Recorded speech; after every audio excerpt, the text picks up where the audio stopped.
जय हिंद एवरीवन, कैसे आप सभी। तो आज है 70 डे हार्ड चैलेंज का डे 14। आज की इस वीडियो में हम डिस्कस करेंगे सर्कुलर मोशन के बारे में, क्योंकि सर्कुलर मोशन का क्या यूज होता है, पूरी मैकेनिक्स में यूज होता है। तो सर्कुलर मोशन में बस आपको कुछ बेसिक सी प्रॉपर्टी याद रखनी है। लीनियर और एंगुलर क्वांटिटी में बस आपको रिलेशन याद रखना है। जैसे फॉर एग्जाम्पल मैं आपको बताऊं, पहले तो आप ये समझिएगा कि कोई भी क्वांटिटी आपको यदि सिंपल दे रखा है, जैसे कहीं पे लिख रखा है आपको डिस्टेंस, डिस्प्लेसमेंट, एक्सेलरेशन, वेलोसिटी, तो उसका मतलब क्या होता है, वो लीनियर होता है। यदि एंगुलर बोलेगा तो वो एंगुलर स्पेशली लिखेगा। और यदि कुछ भी नहीं लिख रखा, आपको सिंपल बोल रखा, वेलोसिटी, एक्सेलरेशन, कुछ भी, तो इसका मतलब क्या है, वो कैसी क्वांटिटी है, लीनियर क्वांटिटी है। तो यहाँ पे आपको रिलेशन पता होना चाहिए किसके बीच में। जैसे यदि मैं बात करूं एंगुलर डिस्प्लेसमेंट और लीनियर डिस्प्लेसमेंट में क्या रिलेशन होता है, यदि आप एंगुलर डिस्प्लेसमेंट को मल्टीप्लाई कर दोगे रेडियस से तो वो क्या आ जाएगा, लीनियर डिस्प्लेसमेंट आ जाएगा। एंगुलर डिस्प्लेसमेंट को रिप्रेजेंट करते हैं थीटा से इनटू रेडियस इक्वल टू क्या आ जाएगा आपका, लीनियर डिस्प्लेसमेंट को रिप्रेजेंट कर देंगे डी से। ठीक है जी। यदि आप एंगुलर वेलोसिटी को रेडियस से मल्टीप्लाई कर दोगे तो क्या बन जाएगी, लीनियर वेलोसिटी। एंगुलर वेलोसिटी को रिप्रेजेंट करते हैं ओमेगा से इनटू रेडियस, क्या बन जाएगा हमारा, लीनियर वेलोसिटी मतलब बी।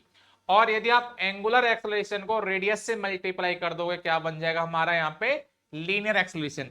एंगुलर एक्सेलरेशन को रिप्रेजेंट करते हैं अल्फा से इनटू रेडियस इक्वल टू क्या बन जाएगा आपका, लीनियर एक्सेलरेशन। एक छोटा सा पॉइंटर यहाँ पे याद रखना कि यदि मैं बात करूं यूनिफॉर्म सर्कुलर मोशन में, ओमेगा क्या रहता है, हमेशा कांस्टेंट रहता है। किसमें, यूनिफॉर्म सर्कुलर मोशन में। लीनियर वेलोसिटी तो चेंज होती है, लेकिन एंगुलर वेलोसिटी क्या रहती है, हमेशा कांस्टेंट रहती है। ये पॉइंट आप याद रखना।